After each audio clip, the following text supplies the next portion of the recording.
It's very, very exciting. Thank you for being with us, and your company has done an incredible job in this market. We're thrilled to have you.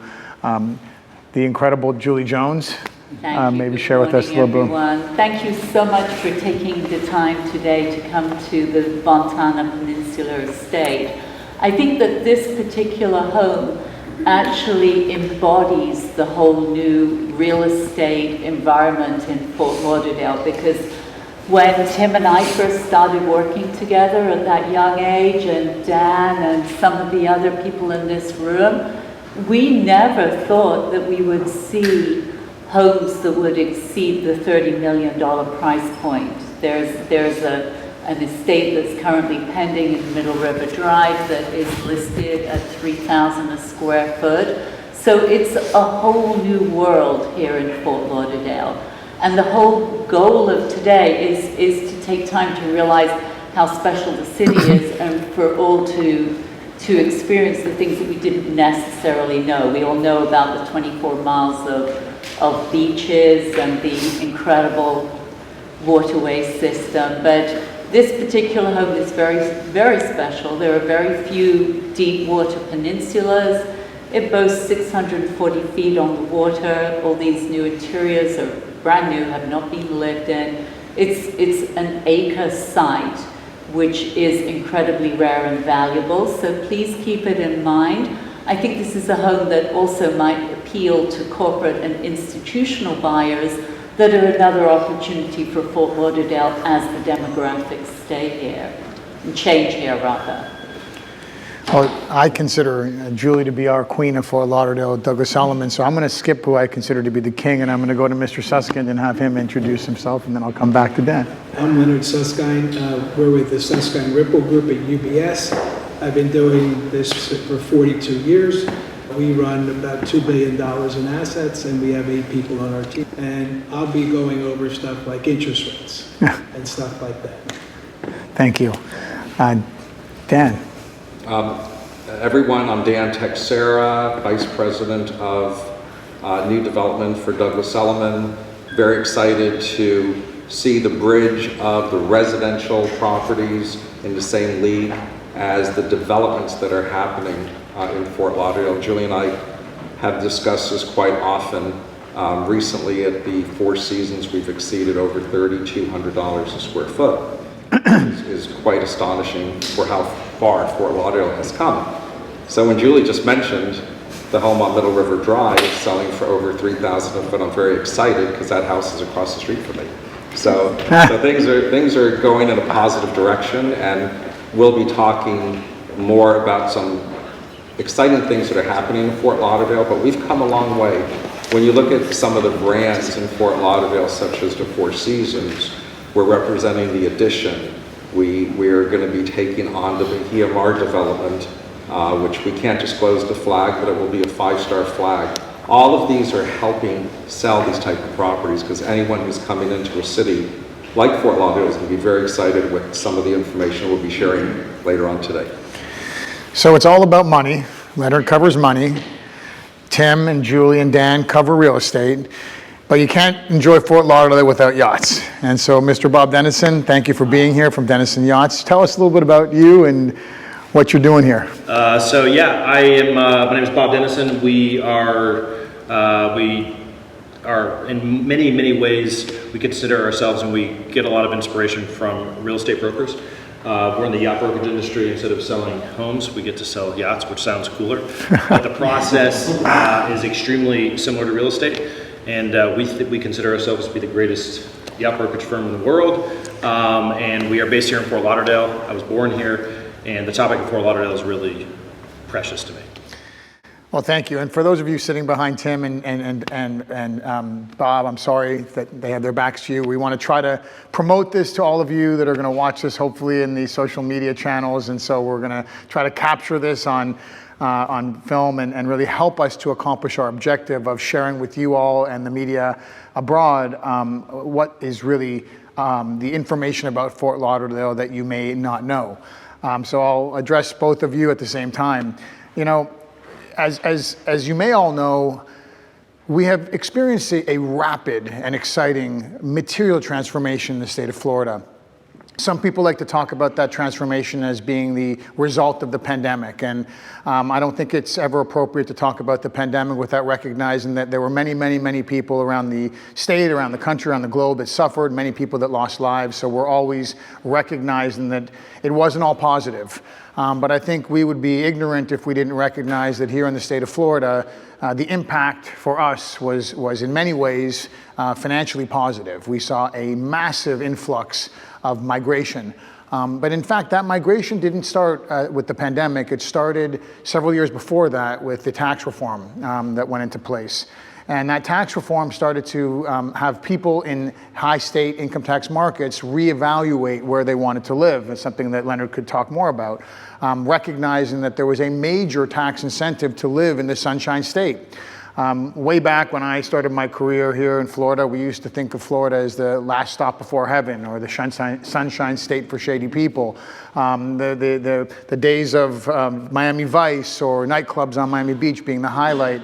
Those days are gone. It's still a wonderful place to retire, and it's still a wonderful place to go for entertainment, but in fact, it has become a place where people from around the nation have chosen to call a primary residence. They've chosen to move their businesses here, move their families here, and as a result, the type of home that they buy, whether a single-family home like this beautiful estate, or a condo like the Four Seasons that Dan just sold out, they chose to make this their primary residence. And in doing so, it resulted in them ultimately having an ability to spend more, to care a little bit more about the type of property that they lived in, and to look at other aspects of what lifestyle here meant. So education, where they went for cultural engagement.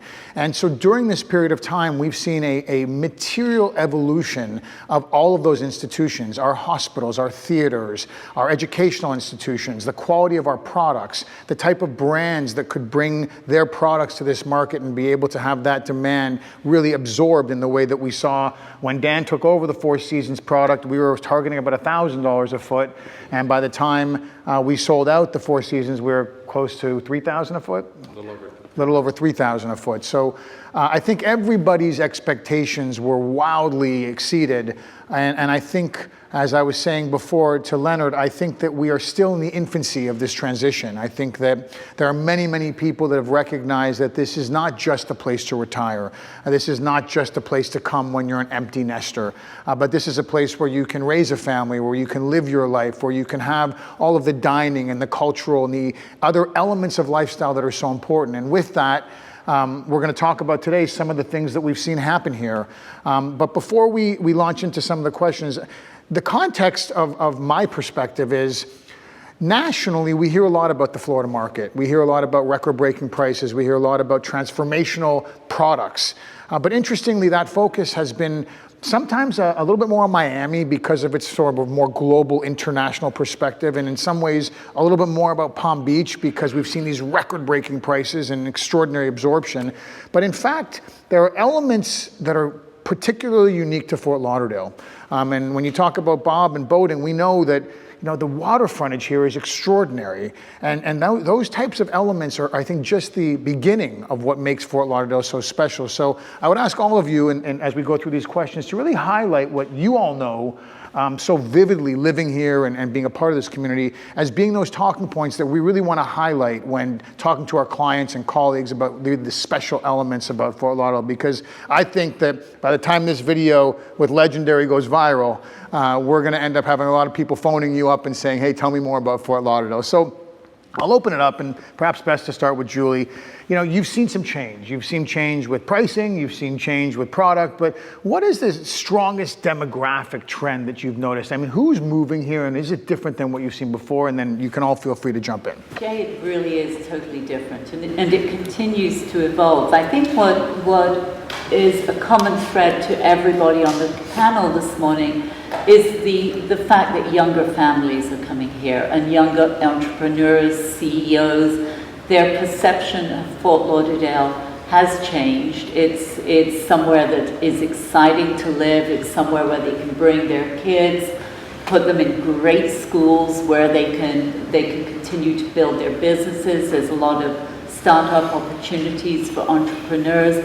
They feel that they are surrounded by like-minded people Fort Lauderdale is highly cosmopolitan. We have so many different nationalities here from all over the world, so they feel very comfortable. It's also still got a community spirit. Although it's a city with all the resources of a city, it also has a community vibe. So the people that we introduce, whether they're families or they're single people, with the help of Lenny and Dan and Bob and Tim, we can embrace them, bring them into the community. I do a lot of things like my Mercedes G-Wagon Club, and I'm grateful for Mercedes for bringing the cars today. My Luxury Ladies group, which brings business women together to work together and grow their businesses. So I feel that Fort Lauderdale has it's got welcome arms. We have beaches that are fabulous. We have our boating community. We have a cultural arts that continues to grow. So no matter what somebody's looking for, we have a lot to offer them here. So to specifically answer your question, I'm noticing that the people are becoming younger. Maybe I'm becoming older, heaven forbid, but everybody's younger. The wealth that's arriving in the city is younger, and they want to be here. They want to be part of the community. They don't regard this, to your point, Jay, it's not just a second home. They really want to embrace the community life. Julie, is there is there less of a seasonality effect today? Judging from the traffic, yeah. People are staying longer because remember, a lot of people have learned to work remotely, so they're working smarter, they have the flexibility. Plus, Fort Lauderdale is so accessible. We've got a great international airport. We've got incredible private executive airports. Opalaka is growing as well, bringing the big jets in. So people can say, okay, I can go south or I can go north very easily. So absolutely, for sure. Dan, you told me something about the Fort Lauderdale International Airport that was pretty exciting. You care to share that? Well, I think adding to what Julie just mentioned, transportation mobility has become very important to an international buyer or a very sophisticated buyer. So when you think of the hub of Fort Lauderdale, that you can go to Miami or Palm Beach on our roadways or across the state to Naples by vehicle, that we have a port second to none. We're now the second busiest cruise port in the world, and obviously Bob can talk more about the boating element in Fort Lauderdale better than anyone. When you look at the train of Brightline, what's happening in downtown Fort Lauderdale is so exciting because you've got the Kirschners investing in downtown Fort Lauderdale, and you have all of these developments. Downtown Fort Lauderdale near the Brightline Center, I just got off the phone with the mayor this morning and a couple of land use attorneys. It is just going to be like another Brickell. I mean, there are buildings that are exceeding 500 feet in the air that are going to be happening near the Brightline Stadium. And then, of course, the biggest change will be the Fort Lauderdale International Airport. They have continually added more flights and destinations and more international destinations. So in 2.5 months, we'll have nonstop flights to Israel, Tel Aviv from El Al Airlines. And I think that is just another great passageway to make Fort Lauderdale a more international city.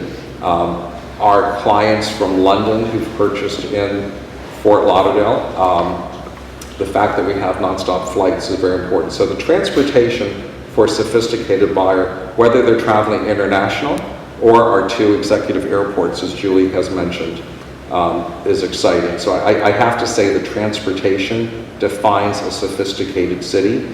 People, when they're traveling a far distance, the last thing they want to do when they land is have to travel again. So the fact that we're getting all these nonstop flights internationally, when you talk about some of the changes, Fort Lauderdale really didn't have a lot of foreign buyers, but now with these nonstop flights directly to Mexico City and to Medellin, Colombia, I can tell you that I have 7 clients who passed on Miami, which traditionally I thought they would have purchased, and these are all significant 4 million plus purchasers who enjoy the quality of life in Fort Lauderdale. So we are becoming more of an international destination.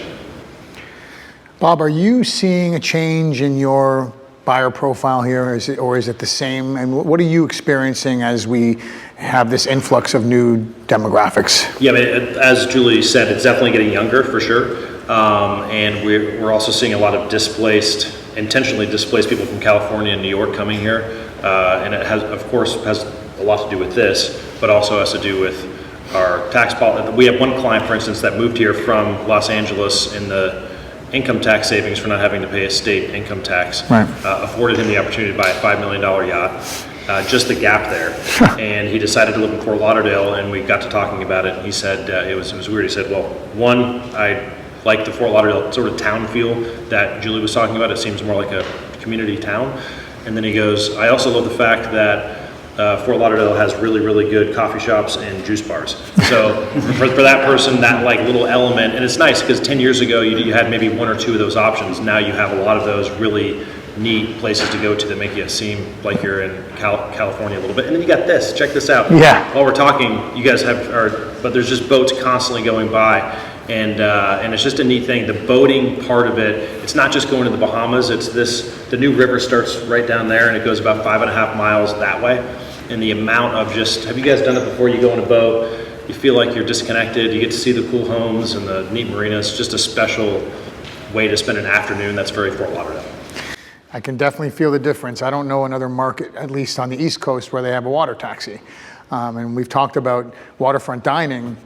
To me, it's shocking that we live in this great community surrounded by water, and yet in Miami, it's very hard to find waterfront dining institutions, and yet you don't want to get off your boat when you're on it, but to get off and go right for lunch or right for dinner is a pretty joyous experience, which I know in Fort Lauderdale, I think you said there are 30, 40 waterfront restaurants. It's quite an experience and quite a differentiator to be able to do that where you can't do it in many other markets. And before we turn to Lenny, talking about real estate, and I know you've seen a lot of change in this market, have you noticed more of your buyers coming from other parts of Florida? Are people recognizing value here, or are you just experiencing the same transitional wealth? I'd say a lot of people here are climbing the housing ladder. So a lot of buyers right now spending $2.5–3 million, and they're in their 30s. And it's amazing to me because those numbers were really unheard of 15 years ago. Most of our buyers still are from out of state. Part of my team's here. We sold 100 houses last year. Wow. And I'd say half those people came from outside Florida. And they get here, they're delighted. They've realized that Fort Lauderdale is a perfect hybrid of Palm Beach and Miami. We're like the Venn diagram. Yeah. And they're close enough to Miami. They get the metropolitan advantages of a giant city. They're close enough to Palm Beach that they feel like they can hop on the Bright Line and be there in 25 minutes, walk around and have a nice lunch at the juice bar or the coffee shop, and be back here by the afternoon. And they're realizing Fort Lauderdale is really in the center of it. Yeah. Still. Yeah, I mean, it really is in the center of it all, right? You have an incredible airport. In fact, I know many people that fly into Fort Lauderdale that are maybe staying in Miami because the ease, and feels like a private airport. It's such a pleasure to access that airport. But at the end of the day, it all comes down to money, Lenny, right? I mean, how much of your $2 billion portfolio is inbound migration-based money? And then talk to us a little bit about interest rates and stock market opportunities, and perhaps how you're balancing that against your clients wanting to invest in hard assets. First, let's just tell you this. So from California to Florida is 4.1% is coming in, is pretty much coming to Florida. From New York, 14.1% is coming into Florida. And from New Jersey, 12.8%. So here's your numbers that everyone's talking about. They are coming. And they're coming because my client in New York is going to pay 50% in taxes between city, state, and local. And here they're going to pay 37%. Right. So 13% on $1 million is a lot of money every year. So that's their main reason. The big problem we're going to start having is the interest rate scenario. Right now, mortgage numbers are down to 28-year lows. So the demand for mortgages are been killed. So you're getting a lot more cash buyers. In my building in Hendricks Isle, we have 2 came from California and 2 from New York just the last couple of years, and they all pay cash. So one of the things I would tell you is that we expect by year end the 30-year mortgage will be down about 5.7. It's 24 that you might see it come down pretty hard. The Fed will win raising interest rates, and when they do win, inflation will come down. It might go higher than we thought, the Fed rates, but inflation will come down, and then you'll start to see the mortgage rates come down. We're expecting that mostly the better news to be in 24. But Lenny, 5%, 6% mortgage rates, I'm sure you remember the days when mortgage rates were significantly higher. Mine was 11 3/4. My second one was 8 3/4. So believe me, I understand that. And the historical norm is in the 5s. So people, but it's shell shock. They're shocked. Last year, my son's sitting there, he got a 3 1/4% mortgage. Okay, you can't get near that anymore. So that means that they can't afford as big a house and more or are saving to pay for cash. But that being said, Lenny, I think that the ultra high net worth individuals as well, you have better products to offer them now. Yes. Than when I started in the business and it was a 14% interest rate. At least now, if you are guided by somebody great like Lenny, they can sit down and say, yes, you want that $30 million house, and we'll leverage your portfolio, or we'll do this or do that to weather the changes in interest rates. I agree, because right now a 10-year ARM is around 5 3/8. So there are ways of getting around this, interest only. Right. And so people are doing that. So the problem is now you had a double whammy this year. You had the stock market come down, so that leverage on their portfolio is less. And then at the same time, your interest rates went up. We do believe we're near the bottom of the stock market in the next 5 or 10% down, if that be the worst case. And then we believe up into 24 will be in better shape. So you'll see more money. I know no one has a crystal ball, but we've heard all kinds of rumors about the sky is falling and the world is over and this is going to be the worst recession in the history of mankind. And yet, I don't know if you all agree, but I walk around to restaurants and they're packed. Car dealerships, who's the car dealer here? You can't get a car. It's hard to buy one. I was actually wondering if that G-Wagon's available. You hear about people paying premiums on just about everything. And now we're starting to hear wise advisors like you say things like, whatever we may face in the form of a financial downturn is probably going to be a softer landing. We've also heard people talk about it being sort of a white-collar recession, where it's the people that had wealth in the stock market that are being affected more than the individual that may not be looking at their stock portfolio.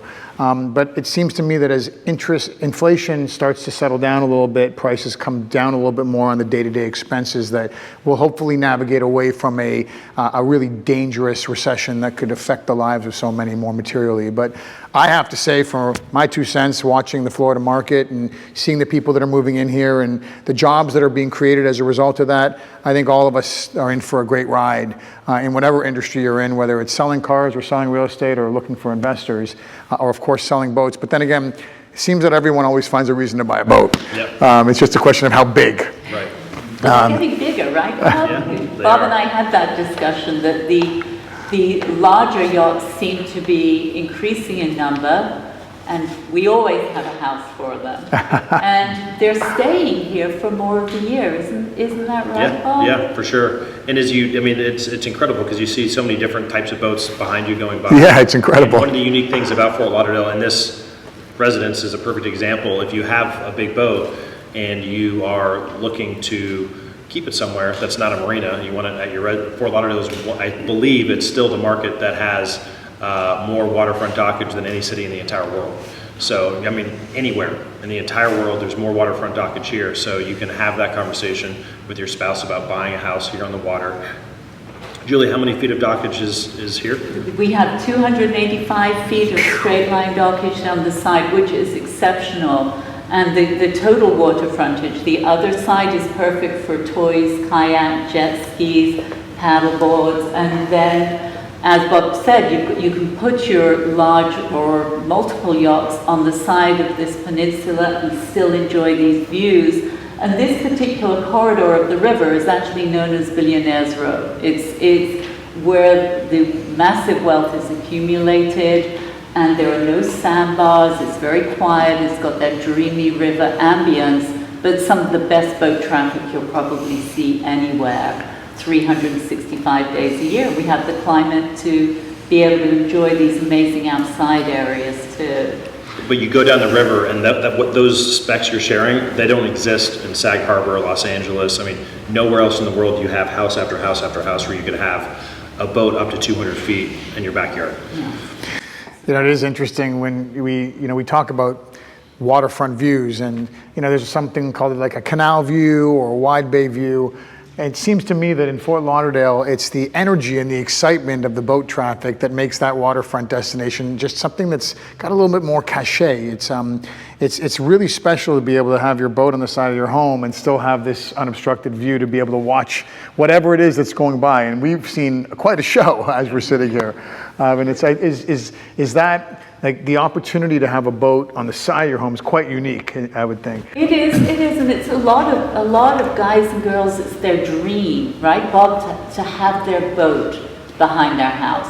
And often Tim and I, Dan and I will be showing property. We open the door, and often it's the husband, but sometimes the wife will walk right the way through. They'll come through the front door and out that door because they just want to see the dockage. They want to make their partner happy with the choice of home, but really they want to know how big a boat they can put there. And so we do work very hard to cater to the yacht owners and to understand their needs. So if they're purchasing a catamaran or they're purchasing something beautiful like the Sunseeker Predator, to make sure that the water is compatible with their boating goals. And often we sell homes that are simply for crew purposes, because if you go onto the 17th Street Bridge and you look out onto the mega yachts, I think some of those yachts have navigation equipment that's more expensive than the standard waterfront lot. Is that correct, Bob? Yeah, that is correct. Yeah. So it's a fascinating environment for sure. So to the realtors, I'll start with Tim. We've seen a phenomenon happen in Florida that I was told by our chairman, Howard Lorber, happened in New York, where the traditional buyer for the Upper East Side, let's say, would expand their search for the right product. It was a very interesting dynamic, because historically, if you were a buyer for example, Miami, you didn't look past Miami. You were a Miami buyer, and in fact, it was Miami Beach. I recall one of my clients when I was a lawyer saying to me he moved from Chicago and decided to build homes in this place called Coral Gables because no one in Chicago had ever heard of Coral Gables, which was for us a big city. Is that dynamic now influencing Fort Lauderdale? And if so, what is the biggest draw? And by that I mean, are people that might have traditionally come here and said, I want Miami, I want Palm Beach, I want Naples, are they now coming to you and saying, hey, I've looked at these other markets, tell me what you have? Absolutely, and Miami's on the map. It's the most famous of the cities around us. Of course, Palm Beach has gotten a lot of press lately too.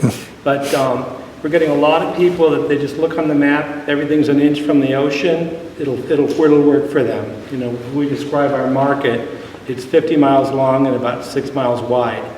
And I'm sure you see it, yours is probably even narrower because you do so much luxury waterfront, so it's really less than a mile wide.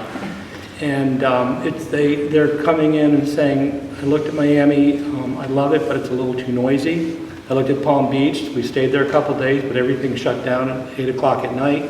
I'm not dissing those places. No, it's dynamics, it's market dynamics. They do.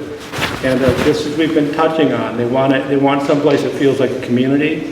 They want someplace that has a vibrant art scene, a vibrant giving scene. People looking for places where there's, charitable organizations they can become a part of, and there's that community. And so it all exists here, and it's up to us to show it to them, show them how to find it. Once they find it, they're staying. I think those are some of the most important elements of where you live, is the community, and particularly for people relocating.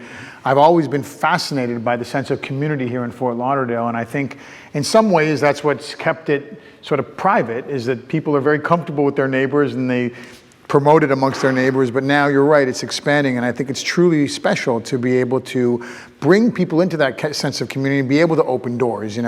Having a relationship with the mayor, I mean, it's unfortunate he couldn't be here today, but I know he shared a lot of wisdom with Julie and Dan to be able to share with you all. But it's not every city that you can walk into and get to meet the mayor and have a conversation with him about the vision that he has for this great city. And I think that sense of community is something very, very powerful. And you also touched on another extraordinary element about Fort Lauderdale, is philanthropy.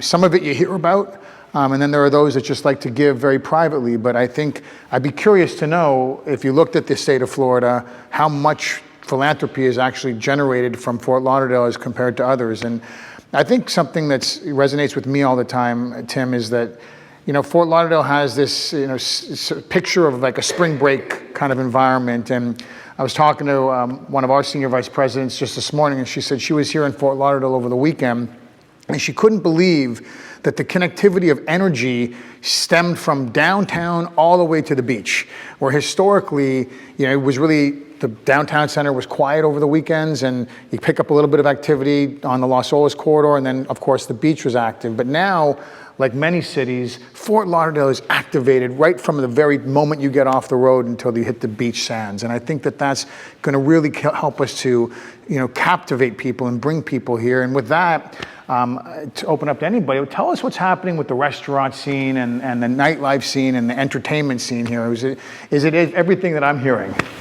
The Panthers are building 2 ice rinks right around the corner. The Parker Playhouse is redone. The War Memorial has been torn down.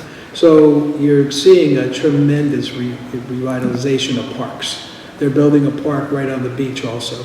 It's an acre and a half. It's not huge, but it's going to be an interesting place too. But that's one of the things that you're going to see, a tremendous amount of stuff going on. And tons of waterways. The beaches are being used extensively. There's a beautiful beachside community where there are open air concerts. There's a market on Sunday mornings for fresh produce and different vendors. So the community spirit is abound, and all of the city is being involved into making the city a more exciting and welcoming place to live. And Dan, I think you spoke to Mayor Dean Trantalis this morning. And I think what's also interesting is, I think a lot of this wouldn't be happening unless we had both the combination of the public and the private sector. So I've mentioned a couple of the amazing developments that Fort Lauderdale is getting or has. 15 years ago, Julie, we would never say the names Four Seasons, Ritz-Carlton, W, Pini Farida, which is going to be a new development coming up on Las Olas. So you start hearing these names and it's redefining the city. But the public sector, there's been such an infusion of money into the city. Just within the last few years, our city passed a $100 million police bond issue. When some cities were talking about going in the opposite direction, Fort Lauderdale, which is kind of known as a liberal city, went very conservative, which everyone's thrilled about. So we're going to have one of the most state-of-the-art police stations, and I think that this is a wonderful quality of life issue that people are talking about with safety and security. We also passed a $200 million parks and bond issue. With that, we combined some of the communities like Holiday Park, where Vince Viola, the owner of the Florida Panthers, is building 2 ice hockey rinks, as you mentioned, which, by the way, the mayor told me this morning will be open in June. So someone who purchases a home like this thinking they don't have to go to Rockefeller Center to go ice skating can, this is kind of unimaginable that they're going to be going to downtown Fort Lauderdale with ice hockey rinks. And the way that they worked on the development was very interesting. They're building an ice hockey rink for the Florida Panthers to practice, but then since it's on city land, they also have built a ice hockey rink for the public. In addition to that, the combination of the new Las Olas Marina, which obviously Bob is going to be very familiar with Suntex running that in addition to the Bahia Mar. That is on city and state land. We'll have a brand new marina at the entrance to Fort Lauderdale Beach. And it's not just, when you look at the marinas in the past, I grew up here, Bahia Mar and Pier 66, they were okay marinas when we look at it this time. But I mean, this new marina is going to have multiple restaurants, it's going to have a private club, it's going to have a fitness center. lockers and showers. So when you think about the type of clientele that will be at this marina, it's not like they have to go that far to enjoy that. The mayor also expressed to me that they just signed a deal for a major movie studio that will be coming to Fort Lauderdale. It will be around the Sunrise 95 corridor. That is another joint venture with City Land. And then of course the grand finale, I think, is still the fact that we were able to get Inter Miami, David Beckham's team, to build the stadium in Fort Lauderdale. However, the arena for the players eventually will be in Miami, but the practice field will be in Fort Lauderdale.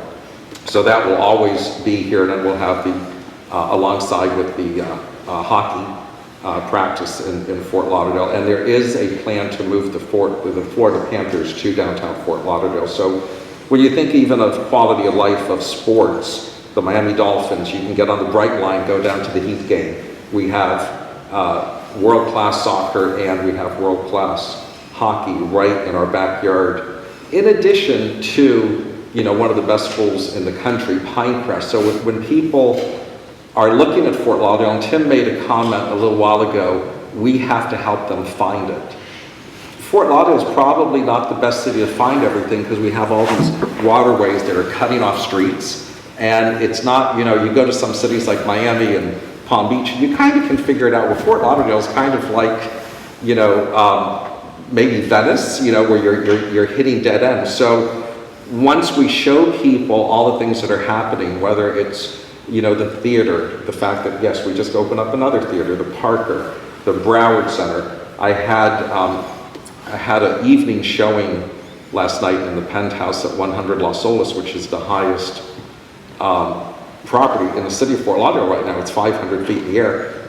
And I haven't done an evening showing, and when I opened up the door before the lights came on, I felt like I was in Miami. I was like, wow, this is Fort Lauderdale, you know? It was just amazing to be up there. But then what really surprised me was when I looked down, I just saw the whole streets were busy, Eddie V's, Lobster Bar. It was a vibrant community. So I think that the city now is going to do a better job of getting the message out. I think in the past, yes, we've overcome that spring break image.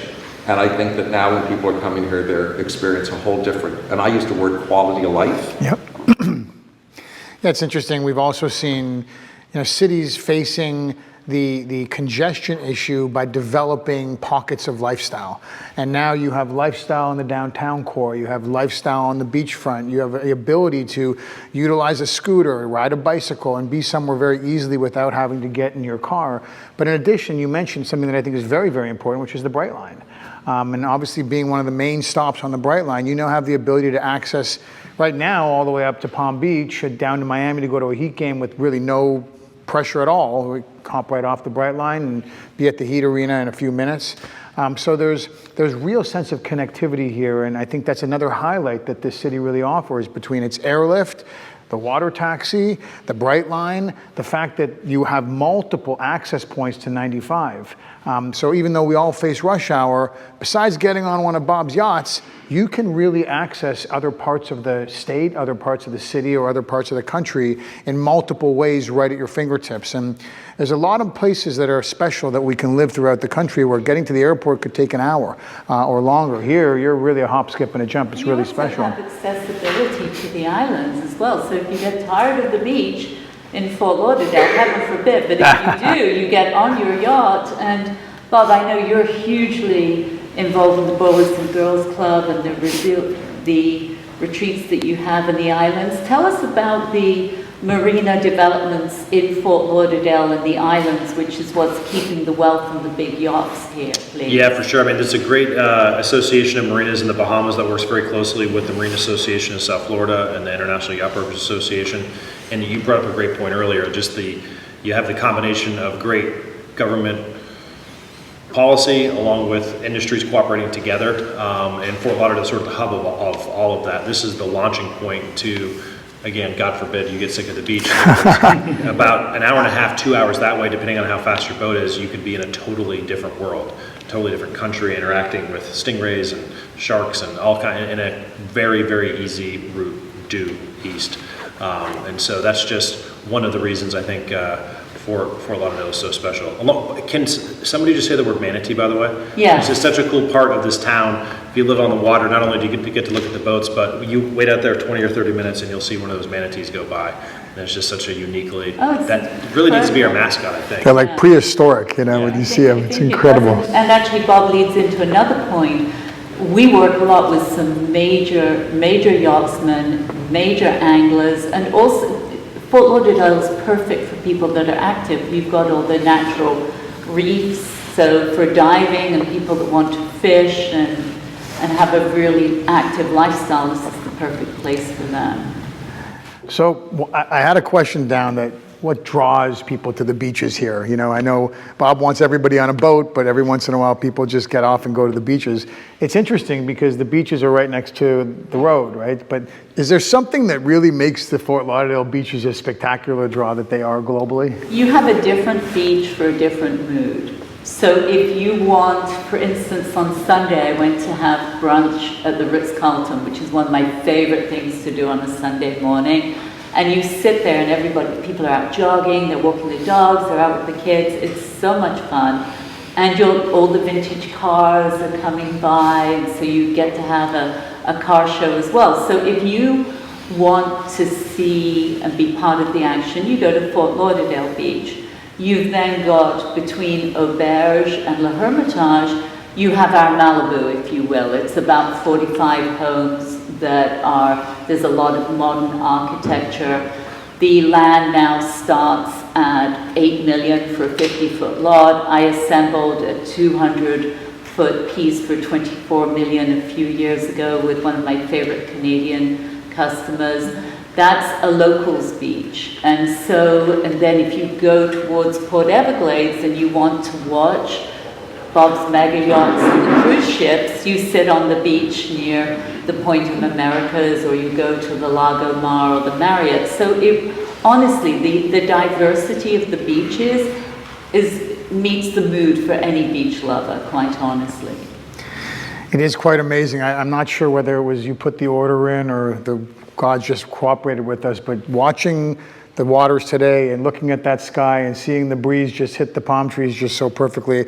Is there any reason why anybody wouldn't want to live here? I mean, I struggle all the time to figure that part out, but it's very evident to me that between the boating and the brilliance in finance and the incredible real estate, there's really not many reasons why somebody wouldn't want to live here. So tell me about the real estate values. I mean, we're still arguably less expensive than Miami. I believe so. When I met with Howard Lauber a couple of months ago, Jay, Howard mentioned to me that prime waterfront, so properties such as the vacant lot that I have over on Royal Palm that's offered at $13 million, prime waterfront in Miami is 1,000 square foot. Yep. So that puts that lot at closer to 20 million than 13 million. So in Palm Beach, ocean and waterfront has become extremely expensive. Almost unattainable, not available. And Bob has a point residence because they're so popular because of the dockage and you preserve the views,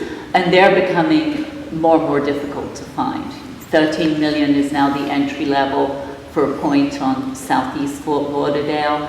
Our brand new construction on the canals is ranging anywhere from 1,400 to 2,000 a square foot.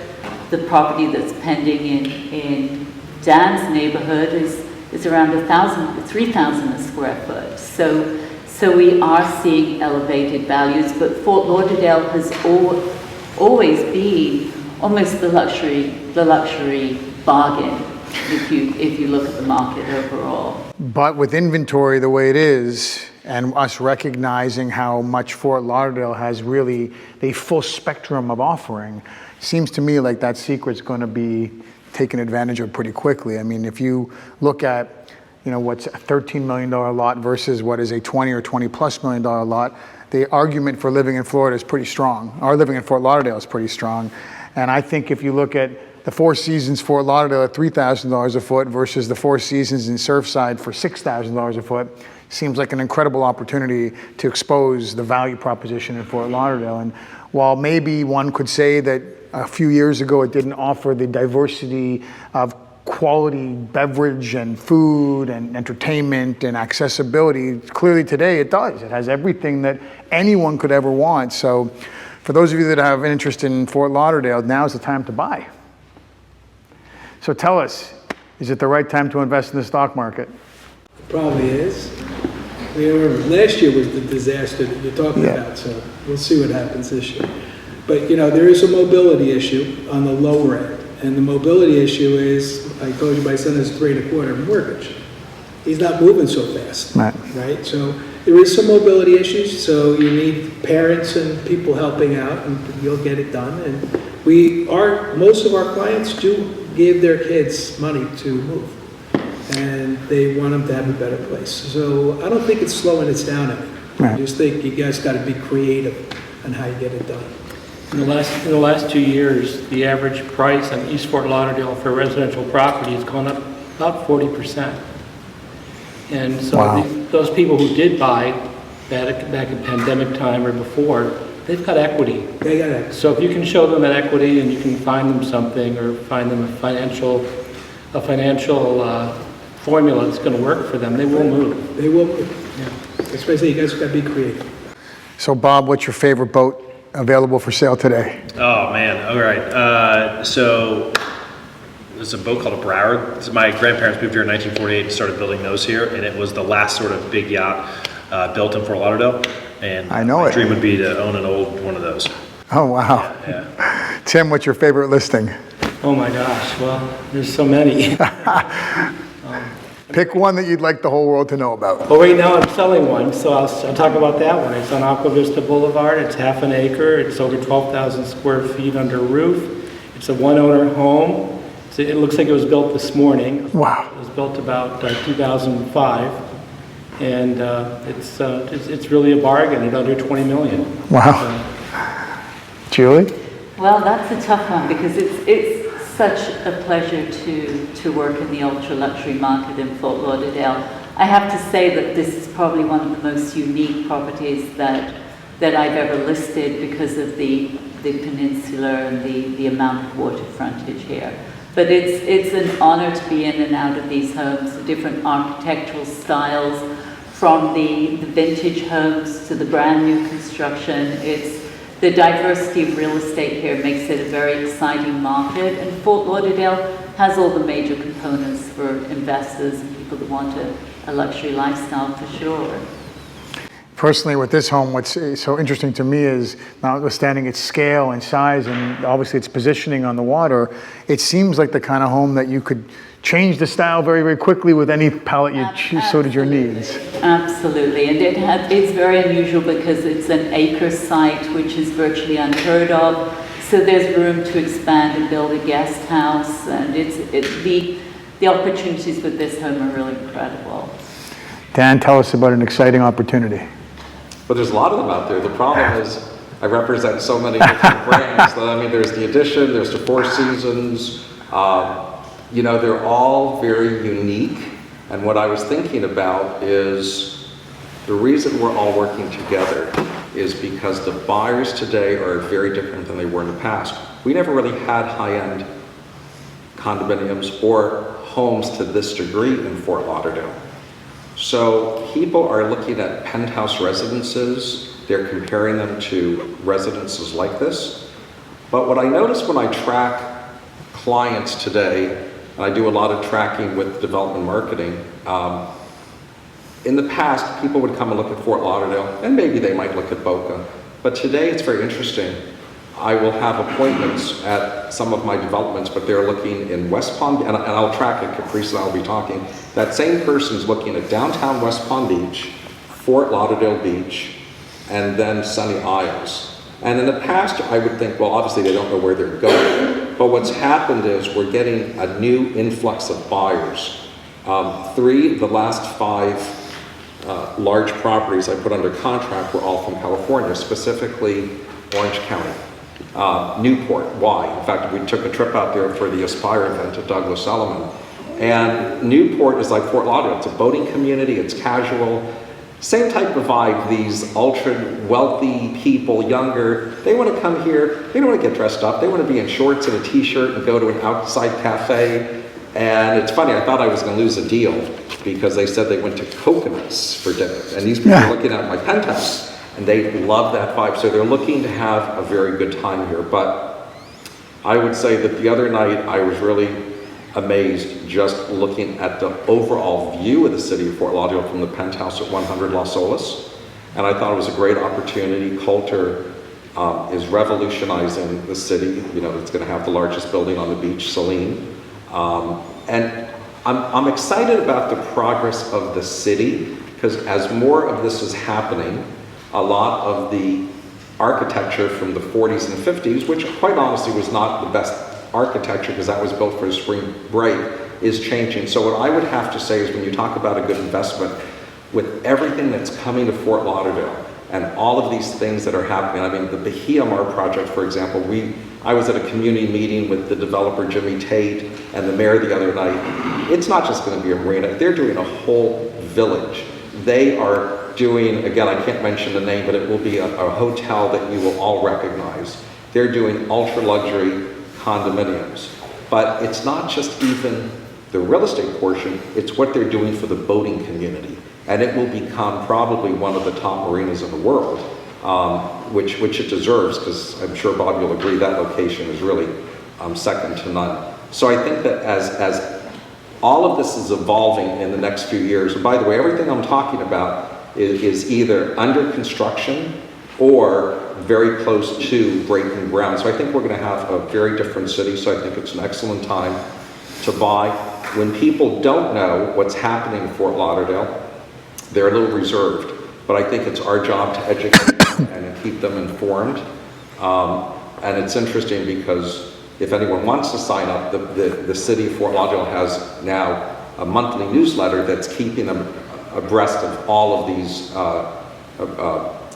projects, you know, that are kept up. And even when I was speaking to the mayor this morning, the events that are happening in Fort Lauderdale, whether it's, you know, the parades, the air show, the boat show, the boat parade, they're all going to a higher level. I remember when the boat parade, you know, it's just a couple of boats going up and down the intercoastal.